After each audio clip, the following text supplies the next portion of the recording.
అందరికీ రోజులో 24 గంటలు ఉంటాయి, నాకు మాత్రం 23 గంటలే. ఎందుకంటే రోజుకు 1 గంట ఎక్సర్సైజ్కి కేటాయిస్తాను.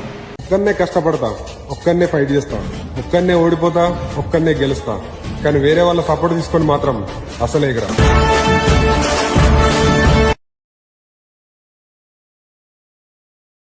అందుకనే లైఫ్లో గుర్తుపెట్టుకోండి, నేను చెప్తున్నా ఒకటి, దీని అమ్మ జీవితం కష్టపడితే ఎట్లా ఉండాలంటే మనని ఎవడైతే కామెంట్ చేసిండో వాడి దగ్గర రావడానికే భయపడాలి. అలాంటప్పుడు ఏంటంటే సైలెంట్గా ఉండాలి.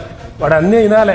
ఓకే అన్న, ఏం చేస్తాం, పరిస్థితి రాదు కానీ ఏదో చేద్దామని చూస్తున్నా. నేను ఇంతే, ఇక నాకు రాదులే అన్న, తెలుసు, నాకు కూడా తెలుసు రాదులే అని. అప్పుడు నీకో సాటిస్ఫై అవుతుంది. వాడు అప్పుడు ఆనందంగా పోయి ఒక కేఫ్ లైట్ బీర్ తాగుతున్నాడు. అరే తుఫాను గురించి నీకు ఏం తెలుసురా, సైలెంట్గా ఉంటుంది, వచ్చిందంటే తూడ్చుకొని పోద్ది. మనం కూడా అట్నే ఉండాలి.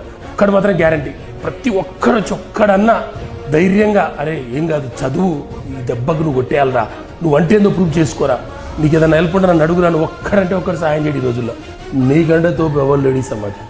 నీ భయం నీ జీవితాన్ని నాశనం చేస్తుంది. నీకంటే తోపు ఎవరు లేడీడా, వాడు చదువుతుడు, మనం చదవట్లే, అంతే.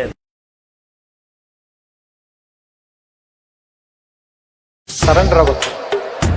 కష్టానికి, జీవితానికి, మనుషులకి, అధికారానికి, డబ్బుకి, దేనికి సరెండర్ అవ్వద్దు. క్వశ్చన్ చేయండి.